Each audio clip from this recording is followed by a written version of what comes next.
Hey, what's up, everybody? True Boxing here. Thank you for coming back to get hit with the truth. Today we're doing the What's Next on Brian Mendoza, the WBC Interim Super Welterweight Champion, following his 12-round unanimous decision loss against Tim Tszyu as Mendoza challenged for his first official world title as he went after Tszyu's WBO title on October 14th as they main evented a Showtime card from Australia. Now, before we get into that, if you could smash the like button, leave a comment, subscribe to the channel. I really do appreciate any and all support that I get as I continue to build my channel here. 580 subscribers strong, and I want to get to 600 minimum by the end of the year. If you guys could help me with that, continue the support. Back to this fight, though, Mendoza and Tszyu. You know, Mendoza showed that he's got a great chin. He showed he's got a ton of heart. I honestly had the fight 7-5. I thought he was winning 4-2 after 5 rounds, or after 6 rounds, and then I had him losing 6 rounds straight, to be honest. Or no, 5 rounds straight. Excuse me. And then the 12th round I gave to Mendoza. So that just shows how much, even though he was down and Tszyu had taken the fight over, that he wasn't giving up.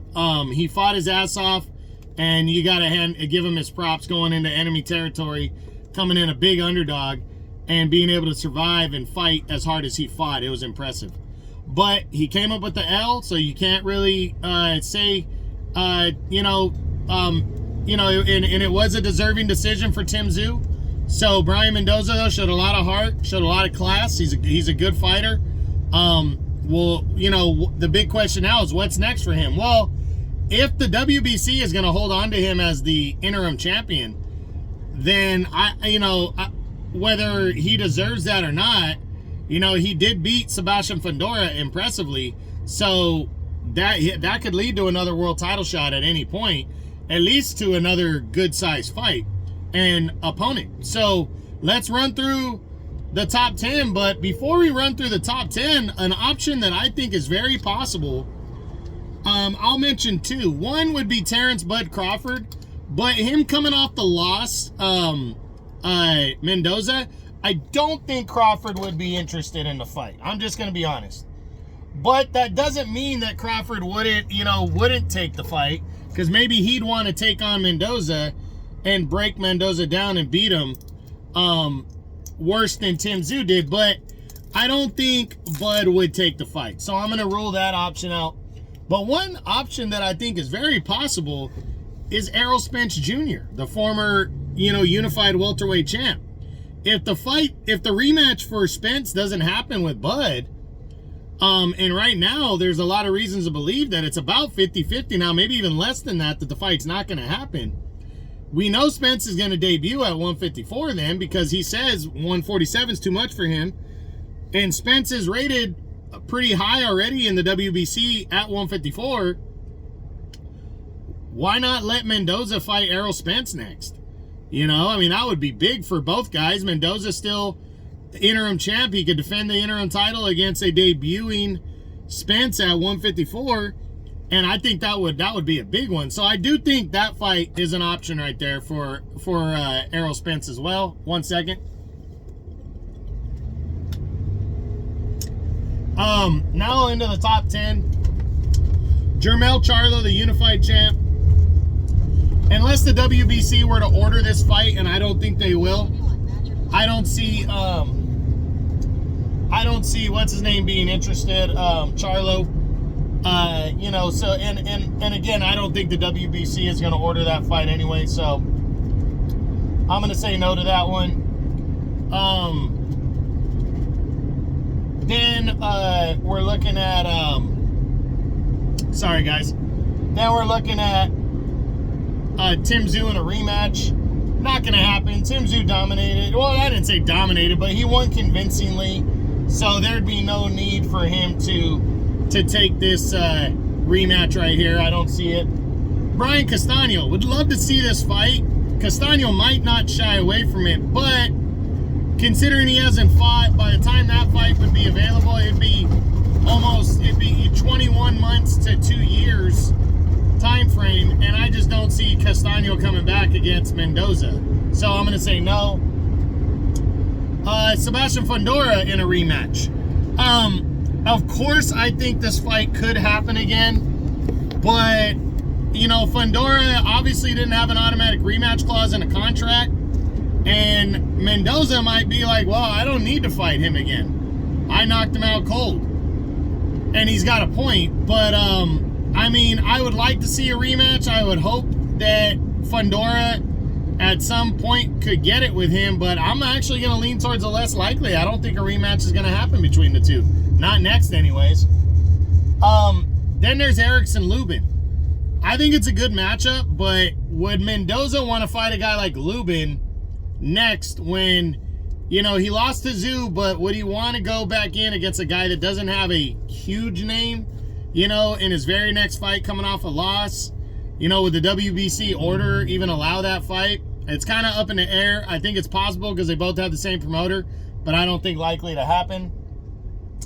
Magomed Kurbanov, not likely. Kurbanov is highly rated in the WBA, and Mendoza's the WBC interim champ. I just don't see the PBC crossing the street for that fight. Then there's Michel Soro from France, French contender.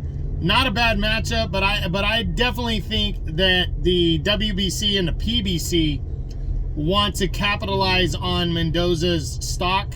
Even though he's coming off a loss, he's tough as nails, and I think they want to put him in a better matchup against a more known fighter. Tony Harrison, not a bad opponent, but does Tony Harrison even want to come back following the beatdown that he took to Tim Tszyu? You know, where's his head at, and does he want to come straight in against a guy who, you know, who's tough as nails like Brian Mendoza? And I don't see that one. And then there's Danny Garcia. To be honest, if Danny came up short, or even if he defeated Lara, but said, all right, I don't really want to fight at middleweight, I just wanted to accomplish that. If he were to beat Lara, he becomes highly touted again, and then he could probably defend his belt. He could probably defend against, you know, he could probably challenge a guy like Brian Mendoza. So I'm not going to completely rule it out, but to be honest, I don't believe Danny Garcia is going to beat Arislani Lara. And I think if he suffers the loss, then I think he's probably going to take another big sabbatical, big time off. So I don't see Mendoza and Danny happening. So likely options for Mendoza, I don't know what the likely option is. I just think there are some good options for him. And I believe if Bud fights Tim Tszyu next, then I think that opens the door for Charlo or Errol Spence.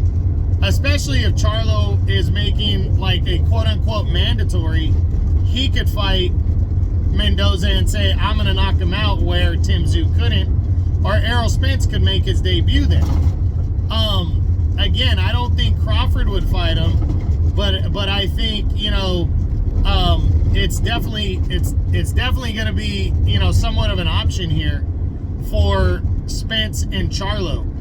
After that, it's kind of up in the air. It depends on what the PBC and Brian Mendoza want to do next if he doesn't get a high-profile fight like that. So I'm very interested in seeing how the PBC sets up his next opponent, and then the WBC, who they approve of to be the next guy to challenge to fight Mendoza. So the point is, though, is Mendoza definitely has a high stock. He's definitely got things going for him. Even coming off the loss, remember, I did say this in a breakdown video, that this guy really kind of has nothing to lose because, you know, he's come in the underdog every time.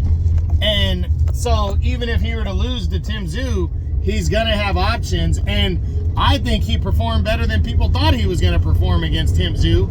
So that just kind of raised the stock a little more. So he's a likable guy, a likable fighter.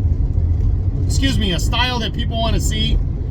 And I think that's going to go a long way. So we'll see what happens, but that's it. That's what I got. That's my what's next on WBC Interim Super Welterweight Champ at 154, Brian Mendoza, following his 12-round unanimous decision loss to Tim Tszyu as he challenged for Tszyu's WBO 154-pound title on October 14th on Showtime. Hope you enjoyed the video. If you did, smash the like button, leave a comment, subscribe to the channel. I really do appreciate any and all support that I can get. This is True Boxing. You've been hit with the truth.